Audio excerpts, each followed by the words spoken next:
अच्छा, इस लेक्चर में हम लोग प्रूफ करेंगे ग्रीन्स थ्योरम को।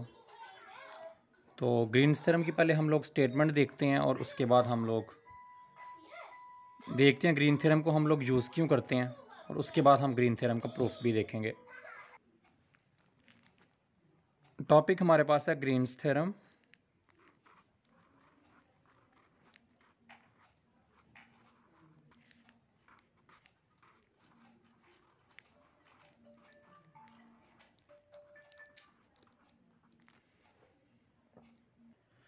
तो इसकी स्टेटमेंट है, let's C be the positively oriented smooth simply closed curve. C आपके पास एक ऐसा कर्व है जो कि स्मूथ है। स्मूथ मीन के आपका जो कर्व है वो कॉन्टिन्यूस है, उसके अंदर कोई ब्रेक नहीं है।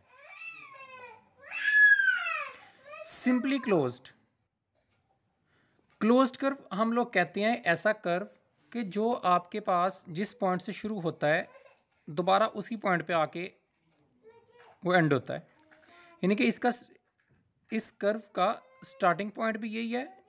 लेट के स्टार्टिंग पॉइंट को मैं ए कह देता हूँ, और इस कर्व का एंडिंग पॉइंट भी यही है। स्टार्टिंग पॉइंट और एंडिंग पॉइंट सेम है, तो हम कहते हैं ये कर्व आपका क्लोज है। तो आपने जो कर्व लेना है, एक तो वो स्मूथ होना चाहिए, यानी कि वो कॉन्टिन्यूस होना चाहिए। दूसरा, आपके पास जो कर्व है उसको एक आपके पास उसे क्लोज होना चाहिए, यानी कि उसका स्टार्टिंग पॉइंट और एंडिंग पॉइंट सेम होना चाहिए। और तीसरी हम बात करते हैं सिंपली, हम कह रहे हैं सिंपली क्लोज, यानी कि ये वाला जो कर्व है इसका लेट्स से कि ये स्टार्टिंग पॉइंट है, ये इधर से ऐसे शुरू होके इधर से होता हुआ दोबारा इधर उसी जगह पे वापस आ रहा है, तो ये कर्व भी क्लोज है। लेकिन ये कर्व अपने आप को क्रॉस भी कर रहा है, इसलिए ये आपके पास सिंपली क्लोज नहीं है। तो जो कर्व जिधर से शुरू होके उधर ही आके ख़त्म होता है और अपने आप को क्रॉस नहीं करता, उसे हम कहते हैं सिंपली क्लोज्ड कर्व। ठीक है, तो आपने एक ऐसा कर्व लेना है कि जो कि स्मूथ हो और सिंपली क्लोज्ड हो, और D is the region enclosed by the curve, और कर्व के अंदर जो रीजन आ रहा है यानी कि ये वाला, ये आपके पास डी है, जिसको ये इस कर्व ने, ये बाहर वाला हिस्सा सिर्फ ये पोर्शन सिर्फ का जो बाउंड्री हमें नज़र आ रही है, तो इस बाउंड्री के अंदर सारे का सारा रीजन है आपके पास। इस रीजन को अगर हम डी का नाम दे दें, if P and Q are function of X and Y, P और क्यू कोई से दो फंक्शन है एक्स और वाई के जिनके first order partial derivative exist करते हैं, तो ये ग्रीन थ्योरम की स्टेटमेंट है P D X plus Q D Y, ये हम कहते हैं लाइन इंटेग्रल। ठीक है, ये लाइन इंटेग्रल आप लोगों ने पढ़ा है, तो लाइन इंटेग्रल की ये डेफिनेशन है। तो कहते हैं उस कर्व के ऊपर जो लाइन इंटेग्रल है, ठीक है, यानी कि ये वाला अगर लाइन इंटेग्रल फाइंड करें सी के ऊपर, तो ये इक्वल होगा, इसको हम कहते हैं सरफेस इंटेग्रल, डबल इंटेग्रल, जो यानी कि इस डी के लिए इस जो अंदर उसके रीजन आ रहा है, तो इस रीजन के ऊपर सरफेस इंटेग्रल जो है उसके इक्वल आएगा। यानी कि ग्रीन थ्योरम ये कहता है कि अगर आप ये वाला लाइन इंटेग्रल फाइंड कर लें सी के ऊपर, उसका आंसर जो है वो इक्वल होगा अगर आप इस रीजन के अंदर ये वाला सरफेस इंटेग्रल फाइंड कर लें, partial Q by partial X minus partial P by partial Y D A. तो इस चीज़ को हम लोगों ने प्रूफ करना है कि ये दोनों आपस में इक्वल है। तो इसको हम शुरू करते हैं। ग्रीन थ्योरम में पी और क्यू जो है ये हमने बोला कि function of X and Y है। तो ग्रीन थ्योरम सिर्फ और सिर्फ आपका प्लेन में ट्रू है, आपके पास एक प्लेन होना चाहिए, यानी कि इसमें जी वेरिएबल जो है वो इन्वॉल्व नहीं होता।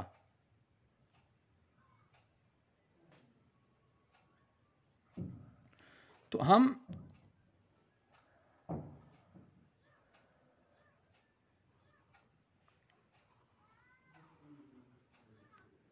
इसको कह देते हैं एक्स एक्सिस और इसको हम लोग कह देते हैं वाई एक्सिस। जब हम इस तरह के कर्व की बात करते हैं, लेट्स से कि ये एक आपके पास कर्व का पोर्शन है, ये कर्व इधर से शुरू हुआ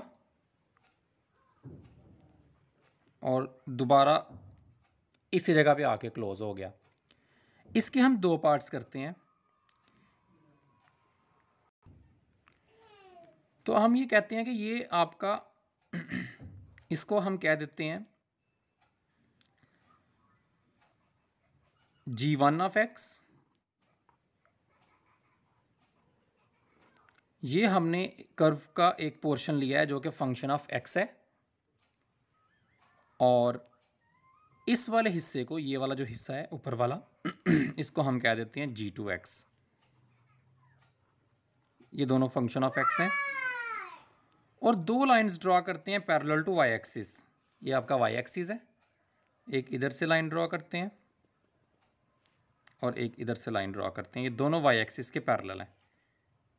दोनों को y एक्सिस के पैरेलल ड्रॉ करना है x एक्सिस के ऊपर। इसको हम कह देते हैं a और इसको हम कह देते हैं b। जब भी आप ग्रीन थ्योरम की बात करते हैं और आप उसमें एक कर्व c लेते हैं जो कि स्मूथ क्लोज कर्व है, तो आपके पास दो ऑप्शंस बनती हैं एक्स वाई प्लेन के अंदर कर्व की। आप इनको फंक्शन ऑफ x ले लें, और जो लाइन आपने ड्रॉ करनी है वो आप ड्रॉ कर लें पैरेलल टू y एक्सिस, या आप इनको फंक्शन ऑफ y ले लें, यानी कि y का, और जो लाइन ड्रॉ करें वो आप पैरेलल ड्रॉ करें x एक्सिस के, यानी कि y एक्सिस के ऊपर। तो दूसरी फिगर भी इधर ही ड्रॉ कर लेते हैं।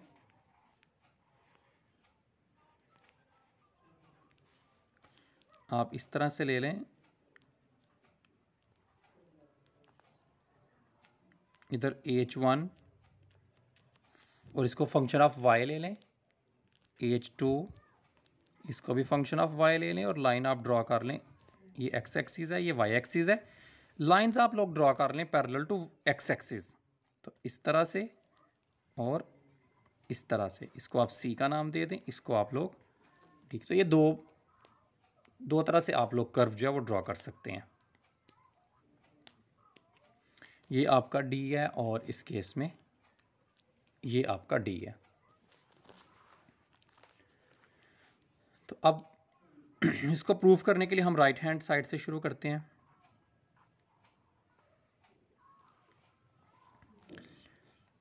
इस वाले पोर्शन को लेते हैं, partial p by partial y minus के साथ, डबल इंटेग्रल माइनस वैसे ही partial p by partial y dA। ये आपके पास बनेगा माइनस, हमने कर्व जो लिया डोमेन में, हमने फर्स्ट वाले केस में जो कर्व लिया उसको लिया फंक्शन ऑफ x। तो इसमें जो x एक्सिस के पैरेलल हम लोगों ने दो लाइंस ड्रॉ की हैं। तो इस कर्व की जो लिमिट्स हैं x एक्सिस के अलोंग, यानी कि कर्व आपका x एक्सिस में जितना बना है वो है a से लेके b तक, ठीक है। इसमें मैंने इसको बाउंड किया है। तो x एक्सिस की जो लिमिट्स बनेंगी वो बनेंगी a से लेके b तक, ठीक है। ये x की लिमिट्स हैं। Partial p by partial y, dA को आप लोग लिख सकते हैं dy dx, ठीक है। एरिया इक्वल होता है y x के, ठीक है। एरिया इक्वल होता है एक्स वाई के। सो जब इसका डिफरेंशियल जो dA है, स्मॉल पार्ट जो है इसका, वो इक्वल होता है dy। आप dx dy भी लिख सकते हैं या dy dx भी लिख सकते हैं। तो मैंने, चूँकि y पहले है तो मैंने इसके लिए dy को पहले लिखा है और x बाद में है, ठीक है।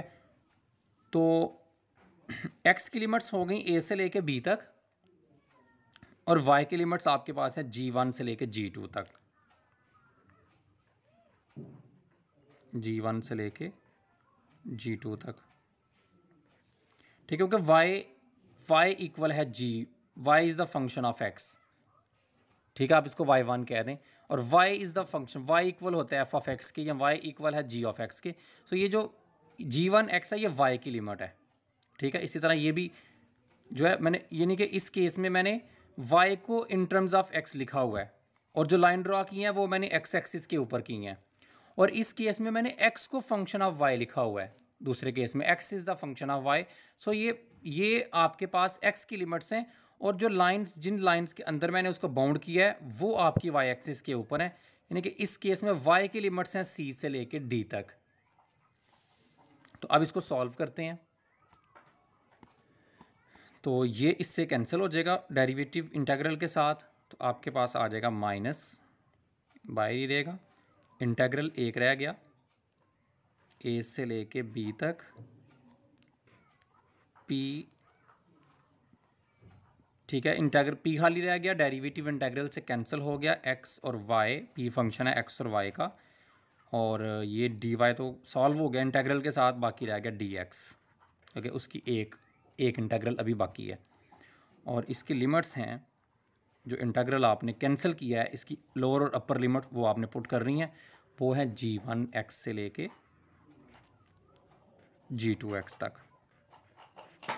ओके, इन लिमिट्स को पुट करते हैं, ये चूँकि आपकी y की लिमिट्स हैं तो y में पुट करेंगे। सो पहले अपर लिमिट पुट करेंगे माइनस, फिर लोअर लिमिट पुट करेंगे, तो ये इक्वल आ जाएगा minus a to b x comma g2x minus p x comma y की जगह पे g1x, और इसके बाहर है dx। ठीक है, माइनस को अंदर मूव करेंगे तो माइनस a to b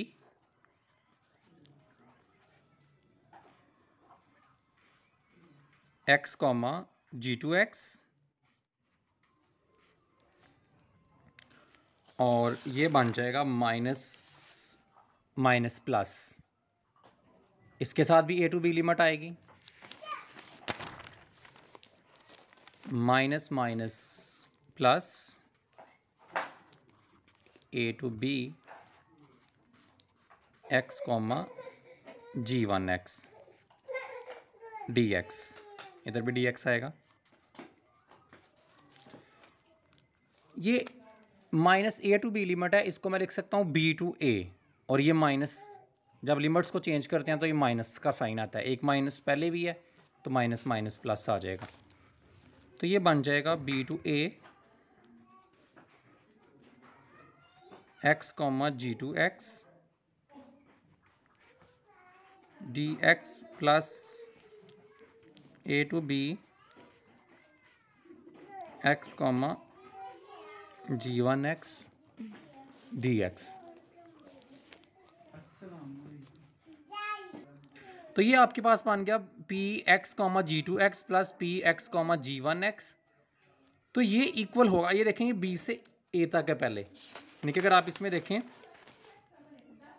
तो बी से लेके, ये देखें ये बी है, तो बी से लेके ए तक, और किसमें पॉजिटिवली ओरिएंटेड, यानी कि काउंटर क्लॉकवाइज, घड़ी इस सीमत में चलती है तो ये उसके उलट सीमत में, काउंटर क्लॉकवाइज हम पॉजिटिव लेते हैं।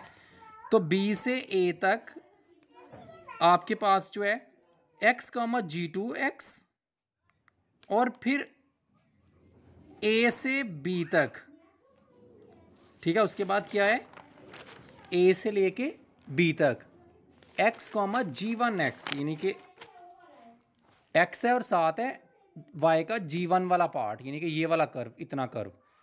तो एक दफ़ा इतना कर्व है पहली दफ़ा, प्लस बाद में ए से बी तक इतना कर्व है, तो ये पूरा आपके पास पी बन गया, जी वन से लेके जी टू, यानी कि पूरा पार्ट बन गया।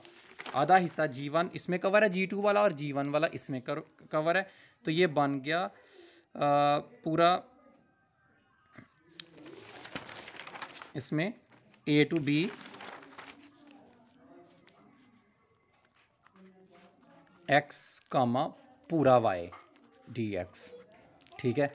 और किधर, पूरे कर्व में, पहले बी से ए है और बाद में ए से बी है, तो पूरा तो मैं इसको लिख देता हूँ हाली इस तरह से सी, ठीक है। इसको ऐसे भी लिख सकते हैं सी पी डी एक्स, या बेशक हमें अंडरस्टूड है कि एक्स और वाई का ही फंक्शन है, यानी कि minus partial P over partial Y D A को जब मैंने सॉल्व किया है तो ये इसके इक्वल आया है पी डी एक्स के, इसको हम 1 का नाम दे देते हैं। सिमिलरली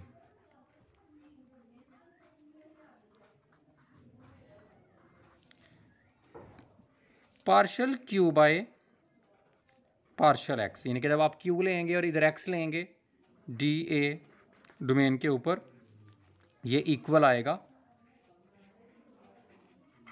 क्यू डी वाई के, इसको हम ये क्यू डी वाई के इक्वल आएगा, इसको हम 2 का नाम दे देते हैं। किस तरह से आप सिमिलरली भी कह सकते हैं, आप इसको सॉल्व अगर करना भी चाहते हैं तो आप किस तरह से सॉल्व करेंगे, आप इस वाले पोर्शन को लेंगे partial Q by partial x को, और पहले डी एक्स को पहले रखेंगे, पहले क्योंकि इधर एक्स होगा तो पहले एक्स वाली इंटीग्रेशन सॉल्व होगी, तो इधर क्यू आएगा function of X and Y, जो लिमिट्स आएंगी वो h1 y से h2 y तक आएंगी, और इधर लिमिट्स आएंगी c से लेके d तक।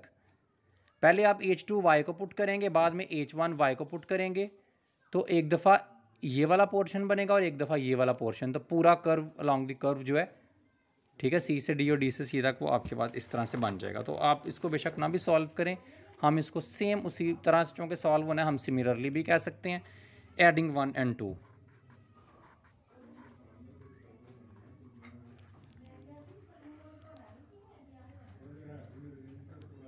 एडिंग 1 and 2, तो ये बन जाएगा P D X plus Q D Y, right side को हम इधर ऐड करेंगे तो ये बन जाएगा P D X plus Q D Y, और दूसरी तरफ आपके पास है partial Q by double integral है partial Q by partial X plus minus minus हो जाएगा partial P by partial Y, और इसके साथ है डी। तो यही हम लोगों ने प्रूव करना था, डी ए और द डोमेन, हेंस प्रूव्ड। ठीक है, तो इसके बाद हम ग्रीन थ्योरम की एक वेक्टर फॉर्म लिखते हैं और इसके नॉर्मल फॉर्म के ग्रीन थ्योरम को और किस किस वे में एक्सप्रेस किया जा सकता है। ठीक है, तो पहले इसकी वेक्टर फॉर्म को हम लोग डिस्कस करते हैं।